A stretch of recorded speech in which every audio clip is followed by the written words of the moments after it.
here's your host, Jason Voorhees and Aaron Savage. Oh, yeah!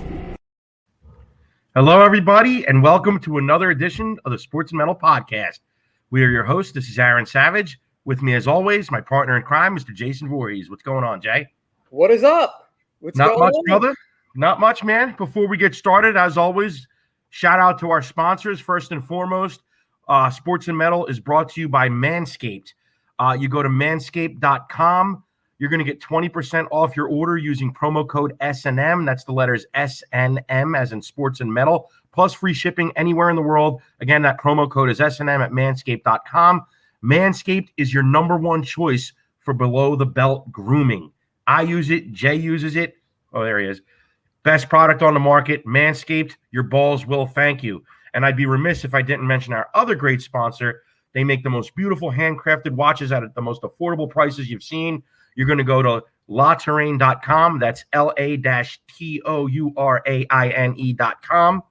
Again, you're going to use promo code SNM, the letters SNM as in Sports and Metal. This time you're going to get 10% off your purchase. You don't want to miss it. Check out these watches. They're unbelievable. The holidays are coming up. These make great stocking stuffers. Check them out. Manscaped.com, LaTouraine.com. Anyway, let's get started, Jay. It's a big day. Major League Baseball. It's been a big week in Major League Baseball. And I know you got your Phillies hat on here. Big news just came out today. The AL and MVP award winners were announced. And I know you're pumped. Bryce Harper won the National League Most Valuable Player award. And no shocker here, Ohtani won the American League MVP award. Ohtani, I mean, I'm not shocked at all. The only thing I will say, it's a testament to the unique year he had. You know, he made 23 starts, had 9 wins. I mean, this was a guy that was having Little League games. You know, he could have games where he pitched 8 innings of shutout ball, hit a home run, stole a base, and then went out and played an inning in right field. I mean, he was doing things you haven't seen ever in the history of baseball. So, obviously, you know, him winning unanimously with, like, I think 30 of all 30 first-place votes was expected. But at the same time, it's also mind-blowing because in any other year, dude, Vladimir Guerrero would have been the MVP. The guy hit over 345 jacks, 123 runs, 111 RBI, an absolute beast. So let's give a shout out to Vlad Guerrero because, I mean, in any other year, this guy wins the MVP. I mean, this is like Ohtani's Michael Jackson's Thriller, and Vladimir Guerrero is Van Halen 1984 that never got to that number one spot because Thriller was holding the fucking spot. So, I mean, that's crazy. But to your boy Bryce Harper, you know, I want to say well-deserved. I mean, but it was definitely a much tighter race. It could have gone to any of these guys. I mean, you had Bryce Harper, Juan Soto. I think the only reason Soto didn't win it is because the Nationals weren't in contention. But, dude, Harper, his second MVP by the age of 30, that puts him in some, you know, rarefied air. Yeah, I mean, I'm really excited. I mean, you of all people know that I was extremely critical of Bryce Harper. Pretty much half of Twitter knows that. I became the laughing stock and joke on Twitter because I was bashing him. And I'd like to think that I could take some credit for him actually winning the MVP because after that tweet, he just kind of took off. You motivated him, huh? Yeah, I think he heard me. You know, maybe I'm not that important. But anyway. Well, congrats to Bryce Harper and congrats to you as a Phillies fan. I mean, it's exciting any time that you can have a player on your team win an award of that caliber. And I've kind of been lucky with the Phillies because honestly, you know, Jimmy Rollins won and Ryan Howard won, you know, back in the 2000s. So this is now the third guy in kind of my era of baseball that's won, you know, an award. Obviously Mike Schmidt, but that was, you know, when I was very, very young. It's funny, as a Phillies fan, you get the MVP awards. As a Mets fan, I don't get any of those, but we do get the Cy Youngs. Well, that's true. I mean, it's funny. But yeah, it's funny. We get the Cy Young awards. You guys get the MVP awards. But we could talk about Cy Young, too, and I know we're going to get into that now. Yeah, let's get into it. Let's get into it now. Might as well. We got Robbie Ray winning the National League, the American League Cy Young Award, and Corbin Burns winning the National League Cy Young Award. Dude, the only thing I'm going to say is this. These Cy Young Award winners, I mean, if we didn't know where we stood in Major League Baseball, we do now. I mean, obviously, when DeGrom won with 10, 11 wins, he obviously did it because he had like a fucking 1.1 ERA and 270 strikeouts. I mean, just crazy numbers. These guys didn't have that crazy numbers, 2.34 ERA, that type of stuff. Corbin Burns, I think he won 13 games. Robbie Ray, the same. Burns might have won 11. I have to look it up. But, dude, we're in a new era. The 20-game winner is a thing of the past, and it certainly isn't going to win you a Cy Young Award because Urias on the Dodgers won 20 games, and he wasn't even, he was the third ranked on his team in the Cy Young voting. Max Scherzer finished second. I think Walker Buehler on the Dodgers finished third. So the 20-game winner in the Dodgers rotation finished behind two of his teammates. So it's a new era, bro, in baseball. I mean, wins don't matter. Well, I mean, you just hit on that. But I've been saying that for a while that, wins are an overrated stat. When I agree. To, a pitcher, obviously you saw it with DeGrom. I mean, he's the perfect example. I agree, but here's the thing. I got to be in the middle here. Like, I'm selfishly going to say that because I'm a Mets fan. And I love that DeGrom, could win it with 11 wins. At the same time, his numbers were so much above and beyond anybody else's by like 10 miles that it made it like you got it. You understood why he won it. This year, I mean, when it's that close, I would go with the 20-game winner, bro. Yeah, but not necessarily because he also, don't forget, he played on the Dodgers who basically, were this close to, I don't disagree. He got a lot of wins by being on the Dodgers. I mean, to me, baseball's a team game. If you're going to make the argument in, other sports, it's the same thing in baseball. Like, honestly, you could win 20 games and have a 4 ERA. That doesn't mean that you deserve. Now, I agree. The numbers this year weren't mind-blowing numbers like when Jake DeGrom, had those kind of years. But you also had, I can look back. I remember the guy on Seattle. I can't think of his name. King Felix. You're talking about King Felix Hernandez. Won like 10 he was games. The first guy that set the new precedent. He had like 12 wins and won the Cy Young Award. That was when it started. You and I could do a whole. We've said it. We could do a whole mini series on the way that pitching has become frustrating in baseball. So and the way the game has changed. Yeah, exactly. So we could talk about that till we're blue in the face. But unfortunately, obviously, I'm a little upset that Zach Wheeler didn't win. I think I get that selfishly as a Phillies fan. I do believe that if he did not have that one terrible start in the middle of September, he wins it because he was very close. And I think if he not lost that one game where he gave up, I think he gave up a crooked number. It was like 6 or 7 runs. That like really inflated his ERA. And it just kind of, I think to me, baseball's a recency bias when it comes to these votings. I mean, it's recency bias in any league when it comes to these votings, like, because it's what have you done for me lately? And I think the fact that he had that bad start, and actually it was probably 2 bad starts in September, that killed his chances. Because let's face it, if he has 2 wins down the stretch, Phillies might have made the playoffs.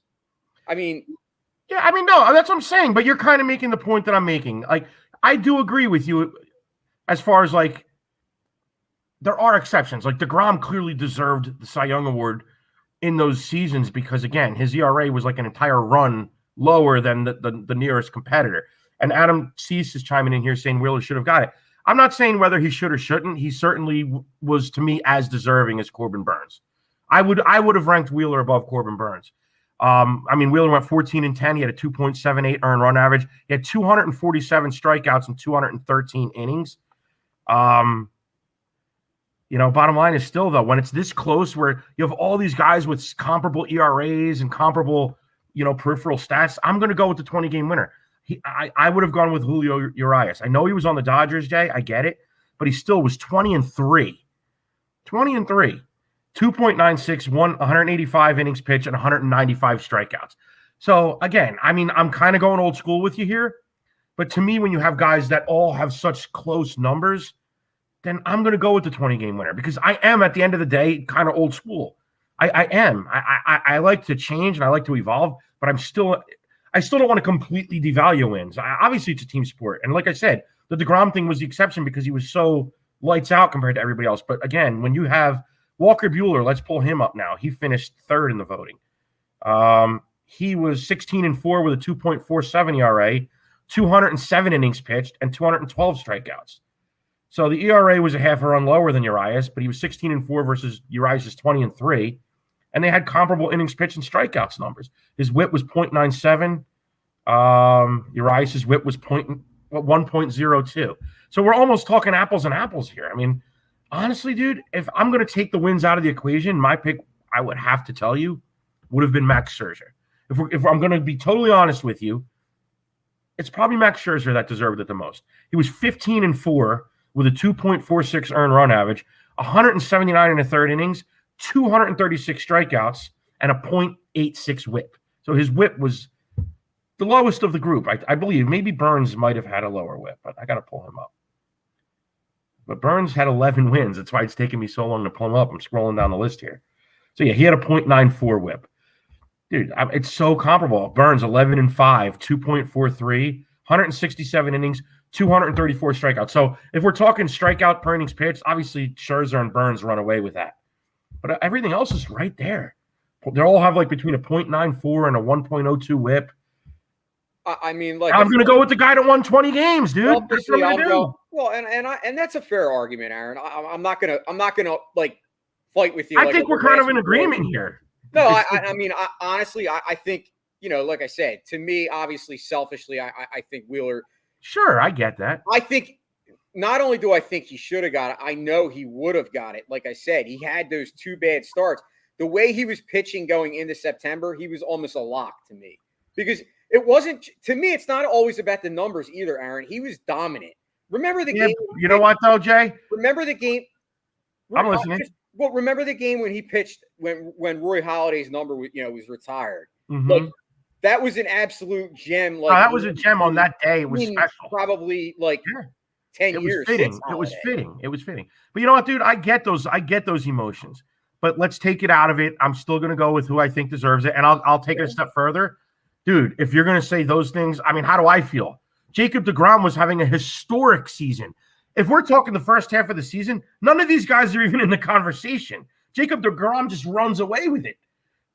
Shit happens, man. It happens. It happens. There's injuries. You have a bad start. We all know how that goes. I will tell you an interesting thing, though.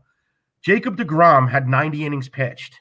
He had the lowest earned run average in the history of the sport, I believe, for a guy with 90 innings pitched and 10 starts, something like that. I seen it earlier today.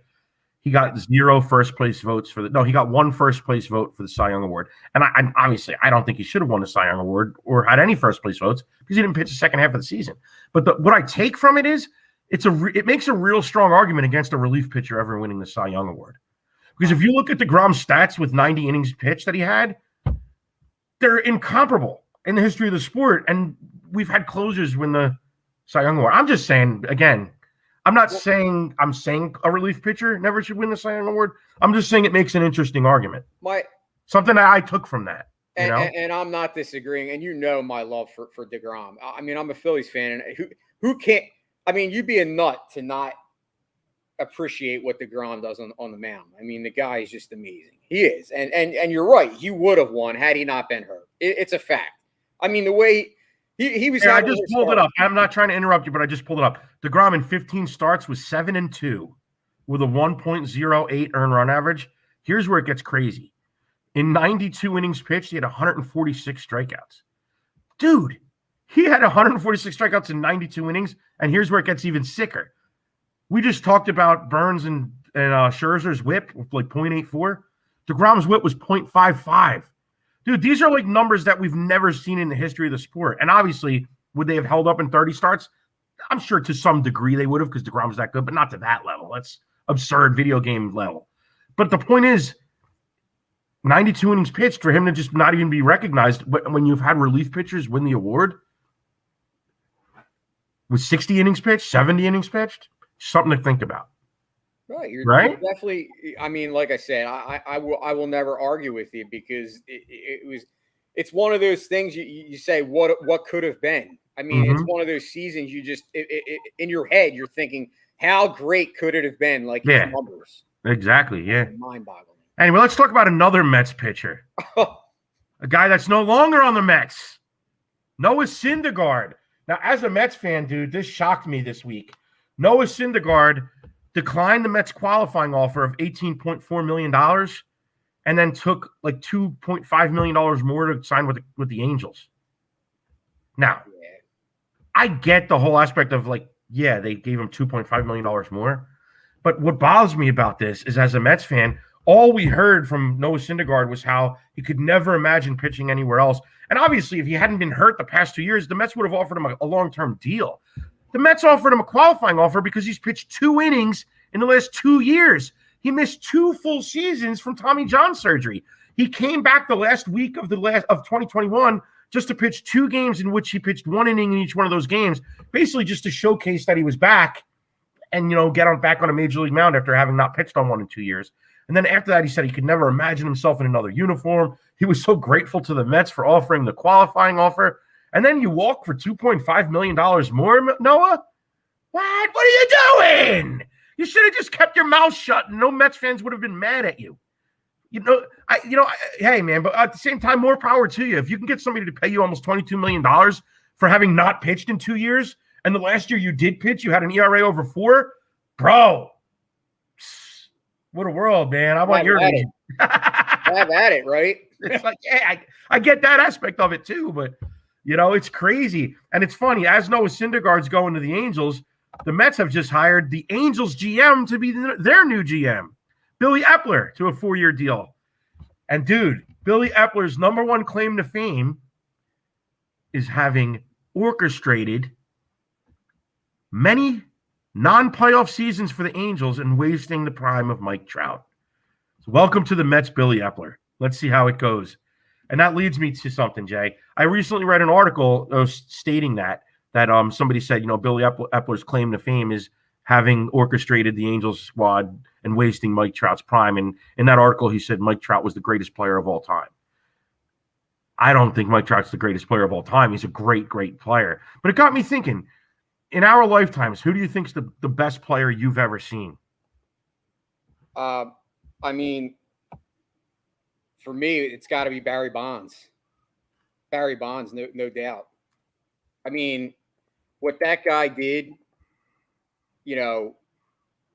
I know he gets a lot of flack for, the steroids and all that nonsense. But to me, Barry Bonds, even before he was on the juice, like the numbers that he put up were amazing. Like, to me, that's the guy I kind of, I know I probably will get flack for it, but I don't care because you're not going to get flack for it, dude. Because the funniest thing is I was going to say the same thing. I think the best player that we've seen in our lifetimes was Barry Bonds. And I'm not even going to go into the whole it's a whole other show. It's a whole other conversation. I think Barry Bonds is also the biggest loser for having done steroids because he's the guy that didn't need to do it. In the steroid era, I've talked about it before. There were certain guys that needed to do it just to compete because everybody else was doing it. Guys that were like fringe players that wouldn't have made the major leagues without doing it. Or, guys that would have had to retire like a Mark McGwire had he not done it. Injuries, he wasn't nearly the caliber of player of Barry Bonds. So there's a whole other show we can get into. Barry Bonds was already the best player in the world. He didn't need to do steroids. That's what makes it so heartbreaking that he did. That's another show. But what I will say is Barry Bonds on fucking steroids was the greatest player we have ever seen. It was like a video game. You remember that game when we were kids on Nintendo Baseball Stars? You remember that game? Yes. And remember how you could get power or money and you could build a certain player to be like this elite unstoppable player? That was Barry Bonds. Barry Bonds was like the ultimate powered up player in that game, Baseball Stars.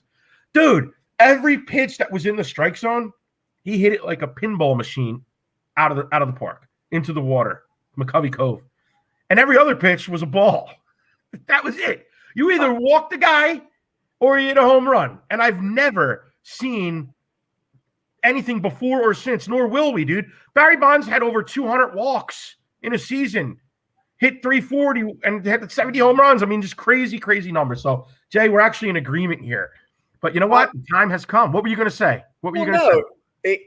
Because like I said, I thought long and hard about it. But to me, like I said, there's no player that epitomized, to me, it's like he was Superman. That's what I'm talking about. It was insane on steroids. I mean, obviously I loved Ken Griffey Jr. He's another guy that comes to mind, but I don't put him on that level. Well, that's kind of where I'm going. Like Barry Bonds and Ken Griffey Jr. naturally were some of the greatest players we've ever seen. But I'm taking one player who's the best player I've ever seen in my life. It's the juiced up version of Barry Bonds, the steroid version of Barry Bonds. we've never seen anything like it. It's almost like it was made up. Like if you look at the numbers, you're like, this is a typo. That's how crazy it was. But anyway, bro, let's move on. The time has come. Anybody that's tuned into the show, I'm sure they were awaiting our special guest. He is backstage and he's ready to join the show. Please welcome to the show. He's a friend of the show. He's been on here before. He's been a guest on Sports and Metal before. He is the Ozzy of the Philadelphia area. He is the ultimate Ozzy, besides Ozzy himself. Please welcome to the show. Let me see your fucking cigarette lighters. Go crazy for me, Mr. Steven Desco. Can you hear me? I hear you now, Steven. What's going on? Okay, cool. Oh, How man. are you, man? I'm awesome. I think I'm doing better than Yngwie Malmsteen is, right? I heard he sold 200 at a 1,200-seater. Oops. Really? I didn't hear that. At the Keswick. That's what Kevin Harlan tells me. Kevin Harlan live. Well, Yngwie's always had like a way of like pissing people off. But he's got a big ego, so maybe people just got fed up with it. I like he put out in all these articles how he none of his singers were really any good, and he don't need anybody but himself. It's like, dude, you had Joe Lynn Turner and Jeff Scott Soto and that other guy on the other record, if I remembered his name. But he had some pretty freaking decent singers. Didn't he have Graham Bonnet sang for him? It's like, really, dude? Yeah. I mean, He didn't have bad singers. That's crazy. Well, dude, speaking of 1,200 seaters, I know you got some announcements here for us tonight. You got some upcoming shows. What's going on? Tell us. Okay, thank you so much for the thing. I'm on my back porch because I'm in media and I'm at the bottom of a fucking hill. And Comcast says speeds may vary. Well, it's very slow on my fucking end of the woods. So it's all good. It actually looks like a little you got like a little silhouette going on here. The way this is cool. I have a laptop with my phone. I'm using my phone, which is cool. I was trying to look for the email, and he sent me the link twice. I'm like, I'm sorry, I suck at computers, fellas. By the way, but you made it. Anyway, I'm in Pottstown at a place called the Red Horse Motoring Club, and it's basically it's almost a car museum and lounge in Manhattan. It's really fucking awesome. It's a private club. It's in the middle of Pottstown. We're playing on Thanksgiving Eve. We have Sanctuary, who's not the Maiden band from North Jersey, but a 90s band from North Jersey. Playing on Thanksgiving. Boy, I just heard myself. Yeah, we had it. That's all right. Keep going. Anyway, Sanctuary's opening up for the hour of Soundgarden, and then we're gonna go 2 hours of old ass, like Volume 4, etc. Black Sabbath, with Just Sabbath. And at that show, I'm giving away a pair of tickets to see The Land of Oz on February 5th in Vineland, New Jersey, which I'm very excited about, the Landis Theater. Also at the Landis is my friend Ira from Loungefly and STP, and I'm going to make a little giveaway at that show, too, and hang out with my friends. They got an STP, Pearl Jam, and Foo Fighters show. Yep. I'm not sure the name. I know Loungeflies is the one. Why do I look bald? I got hair in real life, but then like in pictures, I'm looking like Klaus Meine. I'm like rocking like a fucking hurricane here. Are you ready for me? I need better lighting. Christy's at work. I don't have my makeup girl. I have to fend for myself. But in any case, yeah, Pottstown's fucking awesome. And like I said, it's a Red Horse Motoring Club. Bruce Gill's going to be doing sound, my friend Bruce. I don't know if you know Bruce, but he's awesome. He used to do like Lima Bean Riot and shit like that. Very, very good sound, man. And it's a $20 admission, but it's like watching Black Sabbath at a car museum. So it should be pretty fucking awesome. That's and like I said, we're giving away the Land of Oz tickets. Also, I don't want to leave out Ultimate Live Evil with Cooper Boyd and Rick Haas, but we are playing on February 19th, I believe, at Tom and Jerry's with the Whitesnake. Bob Chavis will be bringing out his Whitesnake band, and and we'll be doing that there. So we got a lot of stuff coming up. So just like Just Sabbath, like the Land of Oz, and I'll be at the STP show. Jason, you going to that one, the Lounge Bud, John? Aaron and I will both. I'm going to be at that show as well. Yep. Killer. I'll be on stage giving away tickets. Maybe you guys could win tickets. I would love it.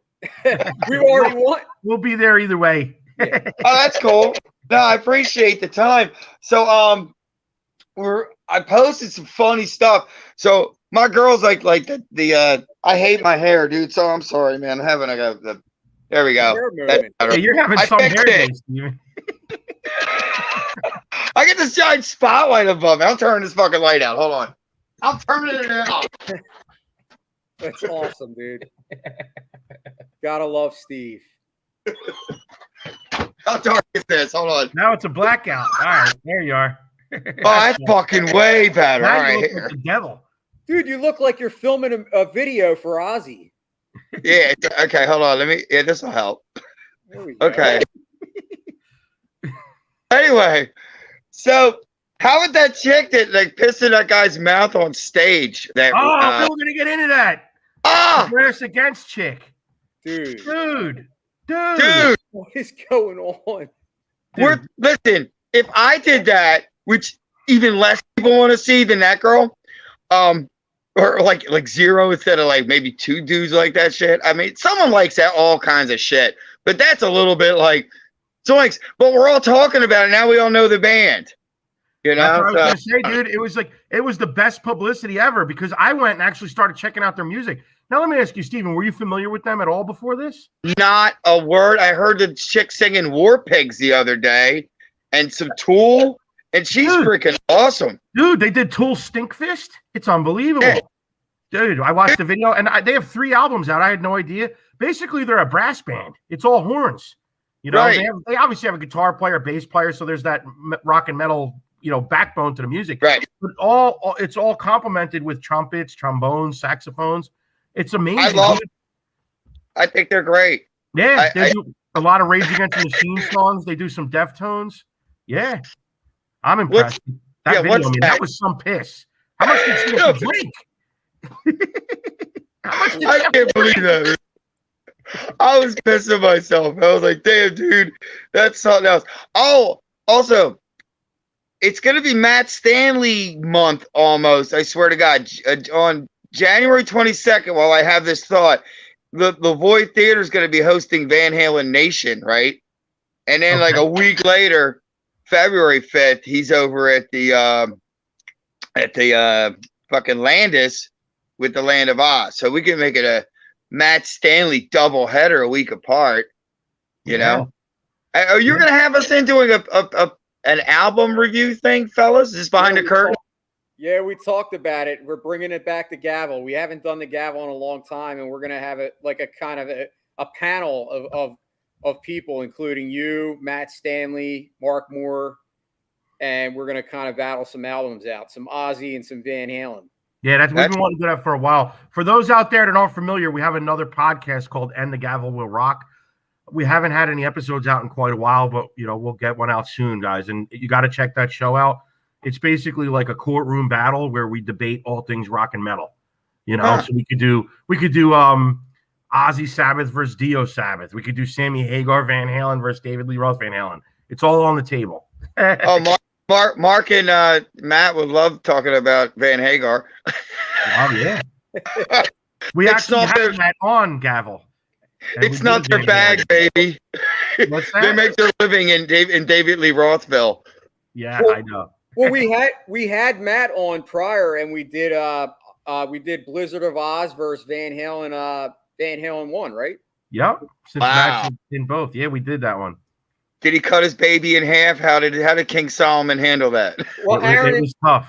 Aaron and Matt picked Van Halen 1, which obviously, if I'm really being honest, it's probably the better album, but I picked Blizzard of Oz because that's just my personal favorite.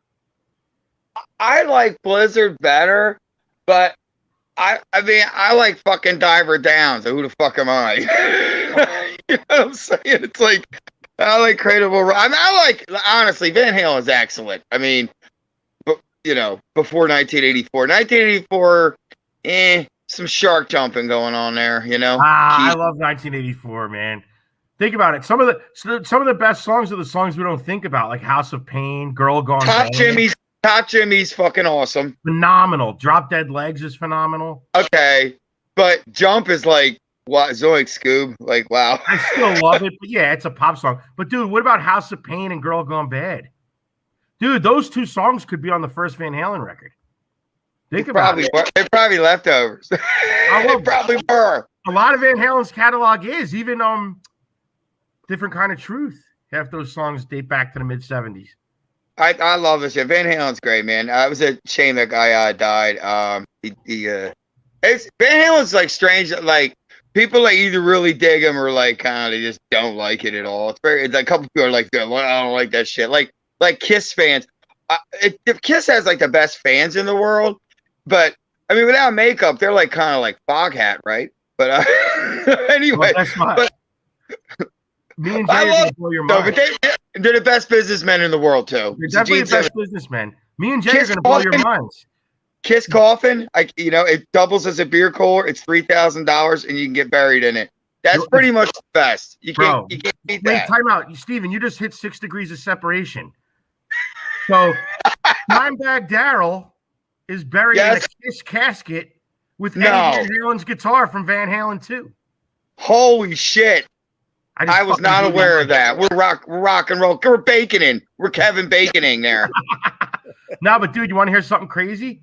Me and Jay actually prefer Kiss with no makeup. Our favorite Kiss album is Revenge. Yeah, like I said, Kiss is freaking decent. I think they just got like, I mean, when I was 5, like they were awesome. They were on TV breathing fire and they had cartoons like Scooby-Doo, like, you know what I mean? But they're okay. It's cool. I don't get into like. And speaking of Kiss, I was on Damien Monte Carlo's show. You know his like show that with Tasty Cakes and whatever getting baked. That was their it's called. Okay. We rated all the. Me and Kevin Mercer went on Damien Monte Carlo's show and we rated all the and Albert Lepore and we did all the albums of Ozzy rated in order. All the Ozzy songs. That was fucking fun as shit. That was a great show.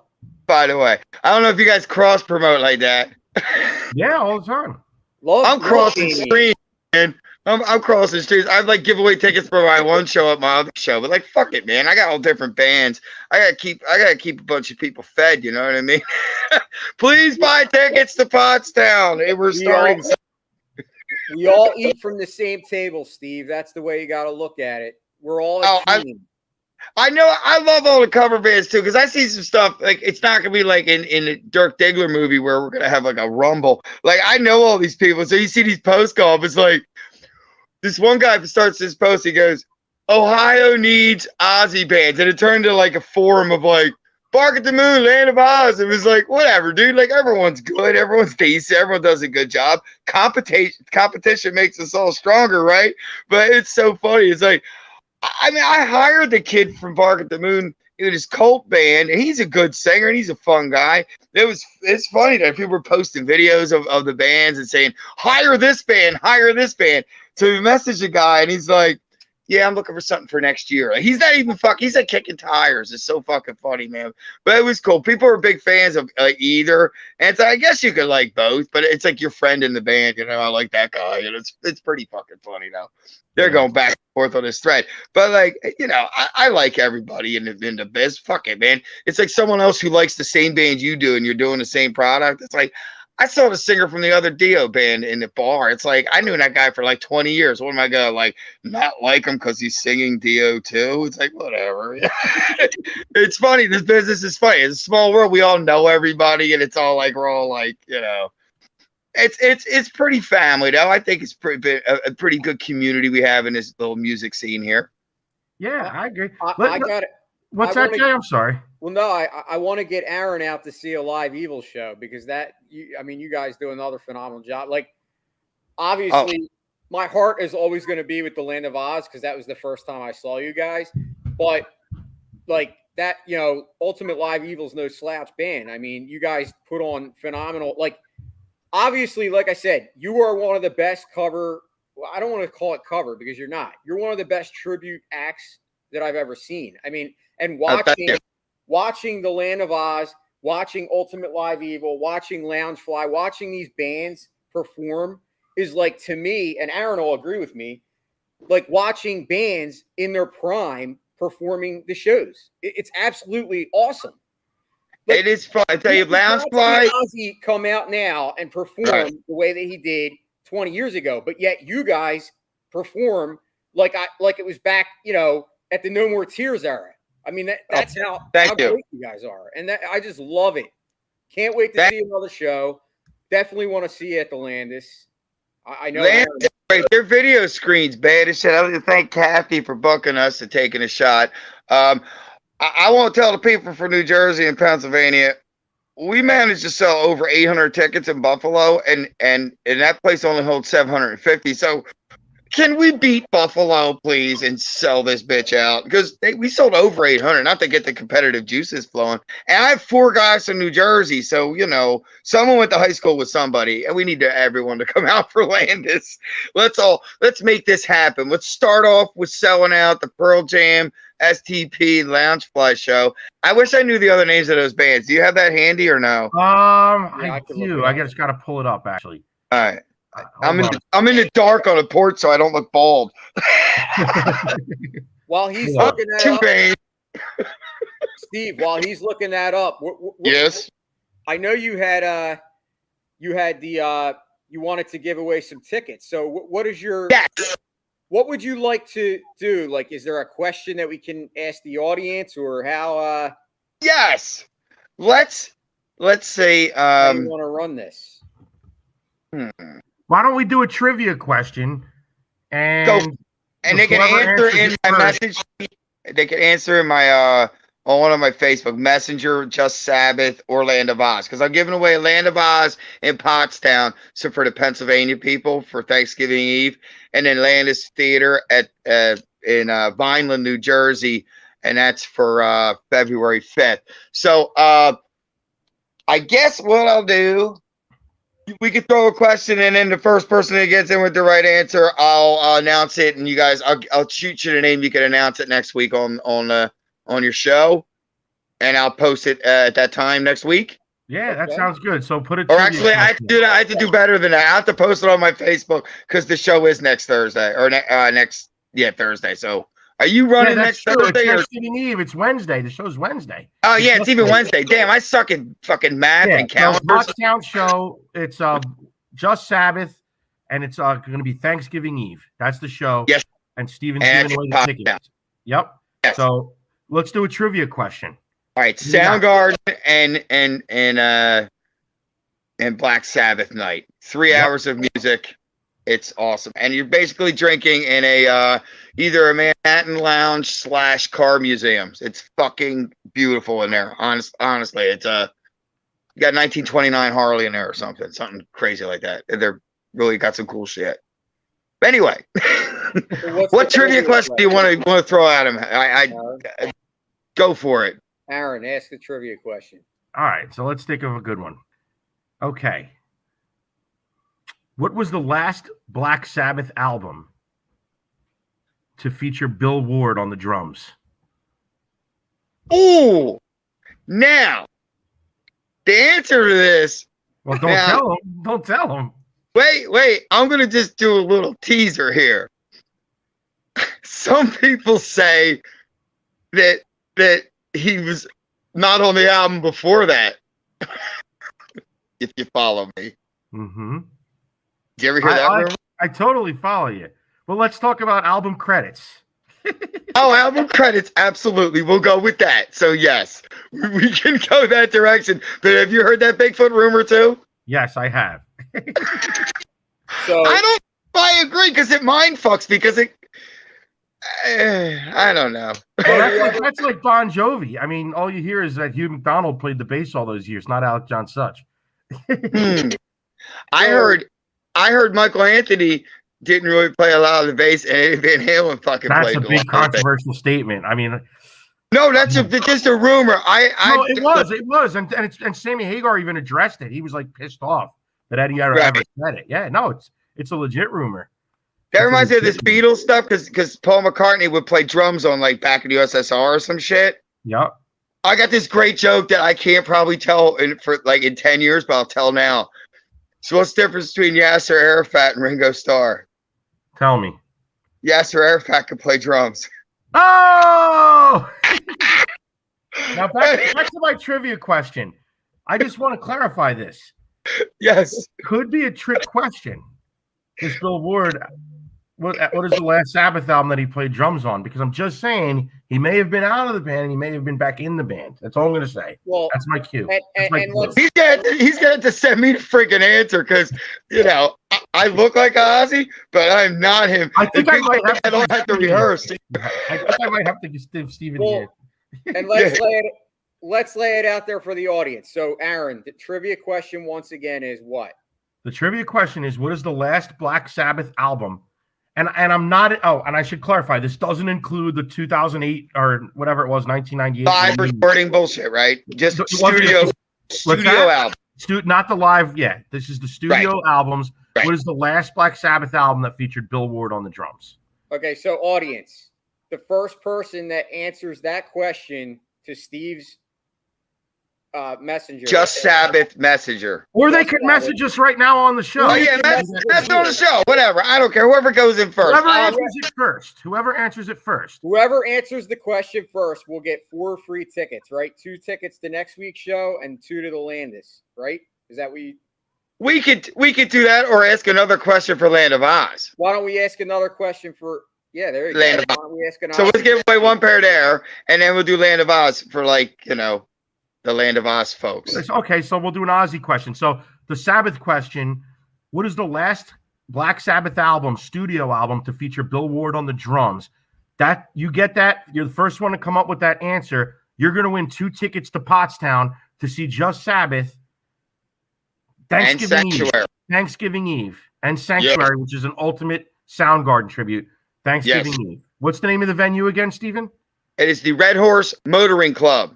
Red Horse Motoring Club. Yes, it's a private club. There's a parking lot there. I think we have a parking lot here across the street. Do we have an answer? We have the wrong answer. I'm sorry, Dan. Okay, I've seen it. Dan I've Green seen would it. never say die. That's not correct. He's very close. So I can't believe they put out Never Say Die after Technical Ecstasy. I always thought it was the other way around. well, I disagree because technical ecstasy is definitely still more in that experimental vein of like where they were going with Sabbath, Bloody Sabbath, and then Sabotage. It just got too experimental. Whereas Never Say Die was almost like a return to just straight ahead heavy metal. You know, I tell you what, I never heard Bill Ward more up tempo than on Never Say Die. Everything's kind of like upbeat, and it's not draggy at all. And I think Technical Ecstasy is like yikes. If I'm mining for songs to play live, it's like I think I could do Dirty Woman off of that because that song's cool as shit.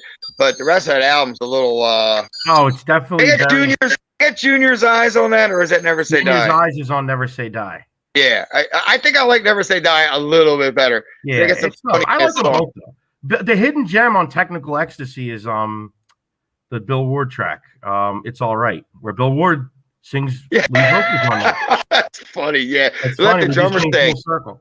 We can't. All right, let's do the Ozzy trivia question. Do you want to do it, Steven, or do you want me to do it? Oh, you do it, man. I smoked the joint and I don't have the question. All right, so let's come up with the Ozzy trivia question. Okay, I got one. Let me think of it. He's a floating head.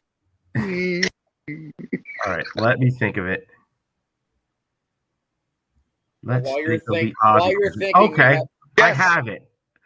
Oh, Dan Green is the winner. Oh man, snap! Wow. Now I don't know Oh if shit, Dan Green or what, but we have a winner. We have Dan Green has won 2 tickets to see Just Sabbath. Nice job, bro. Thanksgiving Eve, Dan. Thank you, Dan, for chiming in. So the last album to feature Bill Ward on the drums was Born Again. So Bill Ward was in the band. A lot of people don't realize on the Heaven and Hell album, Dio took over the lead vocal duties, but Bill Ward still gets credit as the drummer on that record. But then on the Mob Rules album is when Vinny Appice took over, where you had and then it got heavy. But then when Born Again came out, Bill Ward was back behind the kit. A lot of people didn't realize that.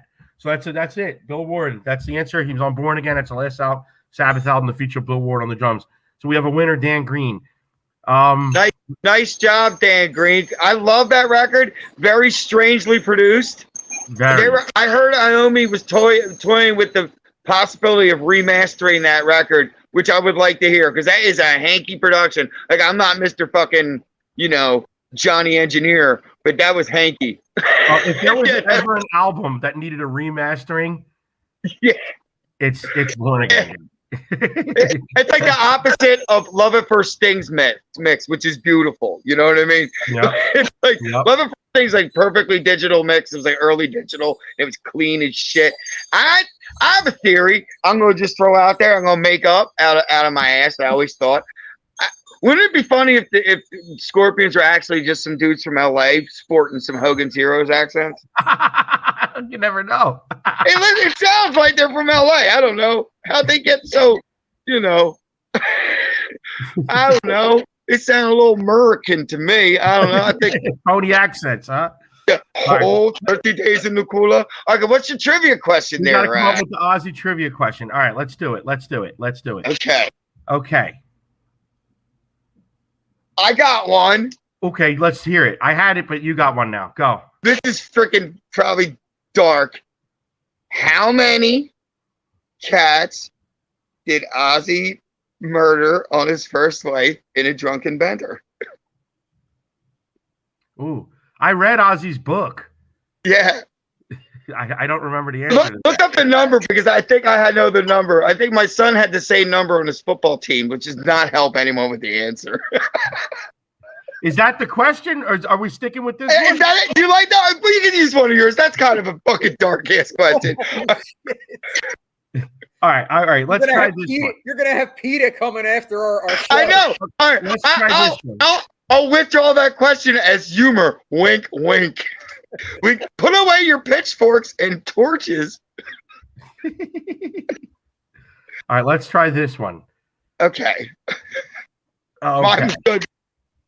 Who played bass and drums on the re-recorded versions of Blizzard of Oz and Diary of a Madman? Ooh, Wow. that's a And great let me tell you, if you're trying to like play those songs and you accidentally fall across those copies, that's some fucking reverse engineering. It just didn't work out. Like all right, how like Jim Morrison was in that song. It was like, you cannot petition the Lord with prayer. It's like, you cannot put the fucking drums in and bass on top of the fucking front end tracks of the vocals and the guitars because it's fucking stupid. It's backwards. Honestly, I couldn't tell the difference. They did such a great job with it, but it was blasphemy. Really? But it was blasphemy. It should have never happened. It's garbage, dude. It's garbage. You can fucking it's feel garbage it. because it should have never happened. No, you can feel it. You can hear it. And you're like, why is that weird? Because these are iconic sounds that you know, especially if you're in the game, if you're in the Ozzy game, and you beat this. Because I listen to this stuff a lot, try to see if I can hear something new or just catch it better. So I beat myself to death with this shit. And when I come across that thing, I was like, what the fuck is wrong with my radio? Because it is noticeably fucking backwards, dude. Let's talk about why that happened. Because Bob Daisley, the bass player who played on those original recordings, and Lee Kerslake, the original drummer on those recordings, probably wrote more of it than they talked about, really. Basically, they were getting screwed by Sharon, so the story goes, out of royalties and trying to file a lawsuit. So right. Sharon said, screw it. We don't have to pay you royalties. We just re-record it. And that was like New Coke. Yeah. It was like, Who played the bass and drums on the re-recorded versions of Blizzard of Oz and Diary of a Madman? I hated it so much. I don't even know this. I hated it so much. When I tell you, you'll be like, holy shit. But anybody can message us here, and then, or they could message Steven, and then if Steven doesn't know the answer, he could always message me. But where are they going to message you the answer? Where are they going to message you? I think it was 17 cats that he killed. I think. I don't know. Well, I don't want to have my thing because then it's not fair to the viewers. So let's give them a definitive one that they can win the tickets. Yeah, and I want to look up how many cats he murdered because 17 might be a lie. That seems like, why did his wife have 17 cats? I don't know. But Steven, where should they message you the answer? Tell us again. Oh, that is a Land of Oz. So just message the Land of Oz. Or you can message me personally, Stephen J. Desco, unless, you know. Yep. Or you could comment here on the show or message us at Sports and Metal. Marilyn Manson.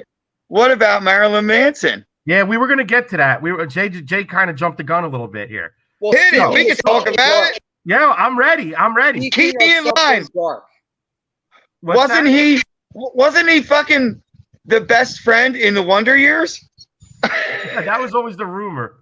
I know. I love it. Hey, listen, never let the truth get in the way of a good story, fellas. But go on. What about Marilyn Manson? Obviously, I'm sure anybody that hasn't been under a rock the last year has heard all the stuff about he's raping his girlfriends, cutting them. He was locking them in like a secret room in his house, in his apartment in Hollywood to punish them if they were bad. Have you read the recent Rolling Stone piece that came out?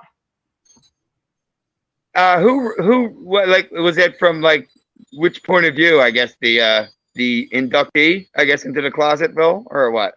Well, no, there was all these. It's kind of like a documentary article on the situation. Like, yeah, and there's all the victims. Like there's like 20 women that are like either making accusations or filing civil lawsuits against him, claiming physical and mental abuse. I mean, sick shit. Like saying that he would cut them. R. Kelly kind of stuff. Wake up being raped. Wow. I think I would have to come out against that kind of stuff. I don't know what the fuck, man. But you look at the guy, and you know, I bet you all their parents said, "Girls, what are you doing?" So if they listen to their mommies and daddies, and you know, but I don't know, man. But I guess that's when persona. He probably felt he had to be a little wild, so maybe he just pushed the envelope. Rick James used to like smoke crack and burn chicks with like fucking wire hangers and shit. I know, man, some sick shit. Mommy dearest shit. So, you know, I guess if you get a little, maybe he was a little jacked up on some stuff he probably ought not to be doing. I don't know, man. Well, they talked about it. If you haven't read the article, first and foremost, I suggest you really read it. It was a very good read. It wasn't fun to read. It was kind of crazy, the stuff that's come out. But right. Like, they kind of went back after they obviously detailed each accuser's stories, but a lot of the stuff they went back in his history, and they had people that like either wouldn't comment or maybe commented but kind of off the record of stuff that kind of happened early on when he was coming up before they even became Marilyn Manson, when it was actually Marilyn Manson. And the article took a deep dive. I mean, it went into his early years. People that knew him in those formative years. Like, all these stories are extremely disturbing, but you hit it on the head. Someone that was close to him said that he basically got to a point when he became Marilyn Manson that he actually became Marilyn Manson. Yeah, at some point, the life and the art became right. At some point, the life and the art became blended. Like, it's almost like he like something happened in his head. He became that character. Yeah. And it's really scary. I mean, obviously, none of us condone rape or any of this kind of stuff, but the guy is like, obviously, there's definitely issues there. But I was just curious. We were just curious of what your thoughts were on entertainers like him. Obviously, Ozzy pushed the envelope quite a few bit, but not to that extreme. No, this is just sick shit, though. But here's my thing and I'm not victim blaming because it's disgusting. But here's my thing, though. Like, who goes into a relationship with Marilyn Manson thinking it's going to be fucking normal? Well, I agree with you there. Who goes into a relationship with Marilyn Manson thinking it's going to be fucking normal? What? That's like who goes into a limo and hotel with Mike Tyson. It's like, it sucks, but it's like, you have to make some better decision making on the front end, and you don't end up in the closet with Marilyn Manson. Tied to a radiator, but one of his accusers, Bianco, right? She goes on to say, before I was even in a relationship with him, he talked about raping me. I thought, I guess that's just how he rolls. and everyone is cool with it. So who am I to not laugh? Like, really? Like, Okay. if some guy said that to you, I mean, like, I don't know, man. Check, please. Hey, there's red flags for a reason, dude. I mean, but like you start to like you shouldn't believe your own bullshit, though, your own press clippings, and people are all, oh, he's this, he's that. I mean, it's kind of like the sell. So it's like people think I'm way cooler than I am. Like I've been offered cocaine like more in the last couple of years and drinks. I haven't drank for 7 years, and I smoke a little weed, and I don't do drugs like fucking drugs, you know what I mean? Bathtub drugs. And it's like, what the fuck? Like, you want to do some coke? No, I'm not the real Ozzy. I'm not that cool, but enjoy. Have fun. I'm not a life coach, but you know, you can't believe your own bullshit. Like, I have to go to work on Monday. Like, if I play a great show in front of 1,000 people and they're all screaming, and I'm signing autographs, which I don't even understand because I but not Ozzy on it. But I love my people. Not Ozzy. But I love my people and they get excited, but I still have to go back to work on Monday and do my regular job and be realistic. But I could see, I guess, if you have too many people saying yes to you and not enough people saying no to you, you can start fucking just believing your own bullshit. Yeah. But, you know, luckily I'm married and my ego gets destroyed. So we're good. But seriously, though, I mean, no one to keep you in line. It's, you know, sometimes you can't get too full of yourself in the biz at my stupid level or that level. Like, don't be believing all the shit you hear, you know? Well, that's the thing with Marilyn Manson. I mean, he obviously created the character Marilyn Manson. And you hit the nail on the head, Steven. The money comes, the power comes, and everybody's doing whatever you want.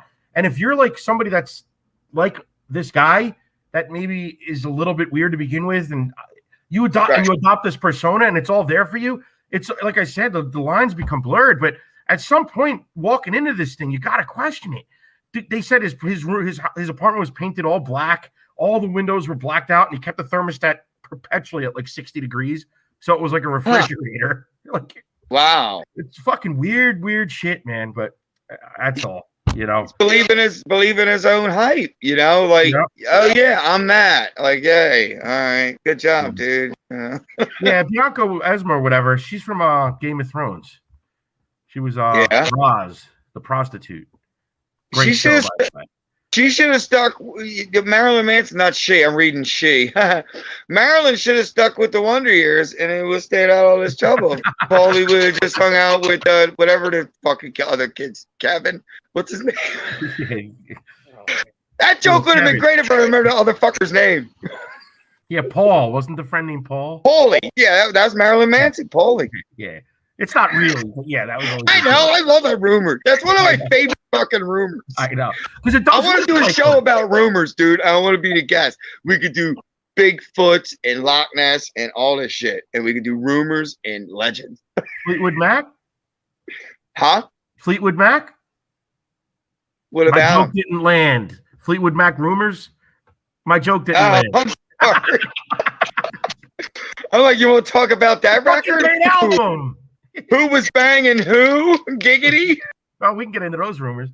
Anyway, we got so dark. Let's liven it up. Let's end the show on a positive note. Steven, you're more than welcome to join us, but it's time for the picks of the week. Yes. What are we picking? Football game? What do you got, Jay? You have your pick? You want me to go first? I'll go first. Let's go.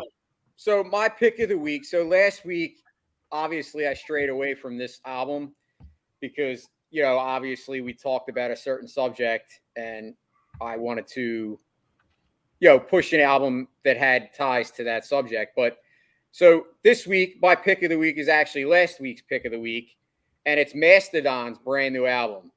Now, I don't know if anybody's heard this album, but I've become a diehard Mastodon fan over the years. Early on, I really didn't know much about them. But they're one of these bands that like have really grown on me. And this record, I got to be honest with you, it's one of the most mature records that they've done. I don't necessarily think it's the best album they've ever done. I think that might be their first one, which is Leviathan. But I think this is right up there with their best work. It's more dark than I'm used to with Mastodon. And a lot of the material that they used, they wrote about was one of their longtime managers passed away, and it kind of deals with a lot of like the depression and a lot of anxiety that the band members are going through. But the record is called Hushed and Grim. It just dropped 2 weeks ago. Phenomenal record. Check it out. It's on all the streaming platforms if you haven't got it. Aaron, I know I shared it with you, and it's one of those albums that I actually love to zone out to. Like if you want to just like throw an album on at night when you're ready to go to bed, it's heavy, but it's like a zone out type of style. Lot of, there's a song on there actually, The Beast, which actually has kind of a country vibe in the beginning. When it gets to the chorus, you swear that you hear Chris Cornell on vocals. I agree. Like, honest to God, when I heard it, I was like, dude, is that Chris Cornell? Like reincarnated? Like, honestly, it really is that deep of the vocals. But my favorite track on the record is actually the first track. Trying to pull it up here, the name of it. Pain with an Anchor? Pain with an Anchor. It's got like, it's hard to explain. It's not headbanging music per se, although it does end with kind of a thrash riff. But it's just one of those albums. Like, just overall, it's just every song is good on the album. It all flows together, and I love it. That's my pick of the week. Well, guess what, Jay? I have the same pick of the week as you. I think it's the Oh first. my God! I was also picking the Mastodon album, Hushed and Grim. Dude, I checked it out on your recommendation, and dude, it's phenomenal. It's a double album. It's epic. It's about 2 hours long to listen to the whole thing. I mean, it is just epic, literally. I mean, it's got elements of everything. There's elements of classic metal. Some of the tracks have like a Priest sound to them. Some of them have a Metallica sound to them. Like you said, on The Beast, I agree with you 100%. Mid-song, I swear to God, it sounds like Soundgarden. It sounds like Chris Cornell. It reminds me of that Alice Cooper song that had Chris Cornell on the vocal. I can't remember the name of that. I was listening to that earlier. What's that? I was listening to it earlier. It's on the My Temptation album. Yeah. Oh, yeah. The Last Temptation. Yeah, great song. Anyway, moot point. This Mastodon album is phenomenal. I mean, it's got elements of everything. It's an epic record, and I agree. Crux. What's that? The Crux, the second track. It has like that. Oh, epic song. It becomes like Testament. Like it's almost like. I told you that when I was listening to it the other day. It reminds me of Testament. As I'm saying, there's elements of everything. I mean, and I agree with Jay. It's a great driving record, or like laying in bed zoning out to it. So that's mine and Jay's pick of the week. Mastodon, Hushed and Grim. That's the first time that's ever happened. Yeah. By the way. Wow. History. I can sneak in 2 TV ones if I could. Is that cool? You're good. All right. Did you see the newest season of Curb Your Enthusiasm? No, I have not. I didn't. Fantastic. Like totally sick, off the chain. I don't want to ruin any of the plot lines. It's the one episode dealt with his tenant, one of the blacks. JB Smoove is the actor. You know what I'm talking about? Have you been watching Curb Your Enthusiasm for the last 20 years or no? I gotta be honest, I never got into it. I'm sorry. Dude, it was an episode about he was shy about eating watermelon in front of white people, and Larry was helping him break the habit of being shy about that. And it was pretty fucking hilarious. And so I stumbled on a series on Hulu called Hit Monkey, and it's a cartoon. It's a snow monkey who becomes an assassin, and he's accompanied by a ghost who got murdered, and it's Jason Sudeikis is the voice of the murdered assassin that is his partner, and it's fucking ridiculous. So Hit Monkey, it's a Marvel cartoon. It's okay. It's awesome, and Jason Sudeikis is awesome. Well, speaking of Hulu and picks of the week, it's not out yet, but you know what I saw today? It just dropped the trailer for the upcoming miniseries on Hulu, Pam and Tommy. Of who? Pam Anderson and Tommy Lee. It looks sick. No shit. Yeah, it looks really good. Check that out. Is it a documentary or is it a show? No, it's a show.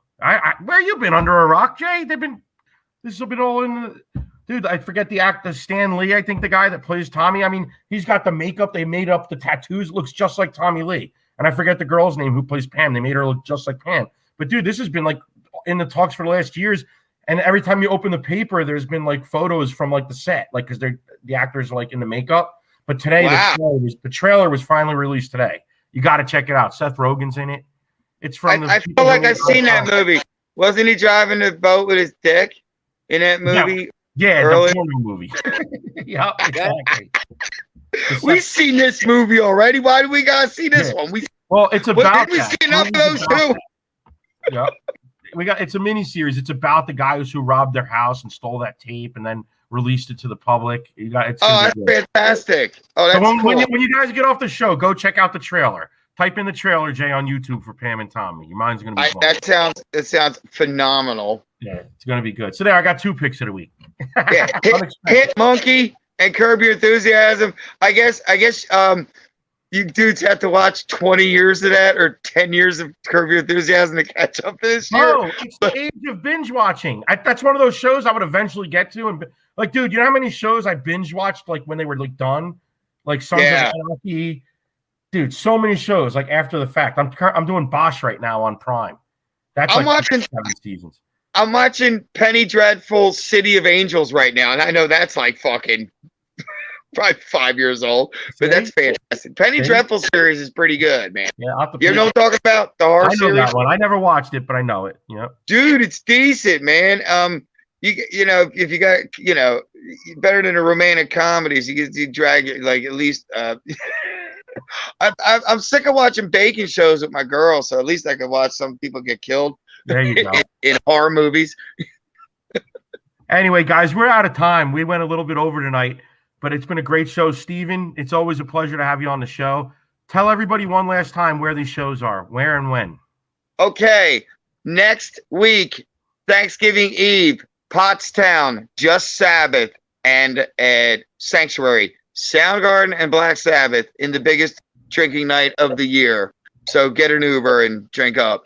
And we're giving away tickets for February 5th, Land of Oz at the Landis Theater in Vineland, and these 2 fellows will be there. And we'll give them backstage access, and you'll get to see us, look at our itinerary. And it's like so not a party back there. It's funny. Oh, yeah. And also, the number 3 show, and I have no tickets for this, but it's February 19th, Tom and Jerry's Ultimate Live Evil with Slip of the Tongue, Bob Travis and his White Snake band. And I just love doing a comma there. So anyway, we'll see you in Pottstown next week, and we'll see you guys soon. And then STP at their show on what the fuck's the date on that? January 22nd? I had it pulled up. I think it's 22nd, right? I lost it now. Hold on. That one is going to be January 7th at the January 7th. I'll be there giving. You were asking me this before, Steven. It's the Foo Fighters tribute, Best of Foo, the Pearl Jam tribute, Leadbetters, and then the Ultimate Stone Temple Pilots tribute, Loungefly. That's going to be January 7th at the Landis. But dude, let's hit on this trivia question before we lose our audience. Do we got one? Yeah, the one we had. So it's for February 5th at the Landis Theater for Land of Oz. If you answer this trivia question, you could message us at Sports and Metal. You can message Steven. But the trivia question is, who played the bass and the drum parts on the re-recorded versions of Blizzard of Oz and Diary of a Madman? First person to answer this question is going to win 2 free tickets to see the ultimate Ozzy tribute band with our man Steven Desco on vocals and the young prodigy Matt Stanley on lead guitar. That's February 5th at the Landis Theater in Vineland, New Jersey. And yikes!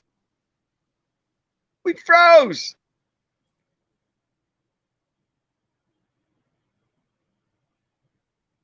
Is he coming back?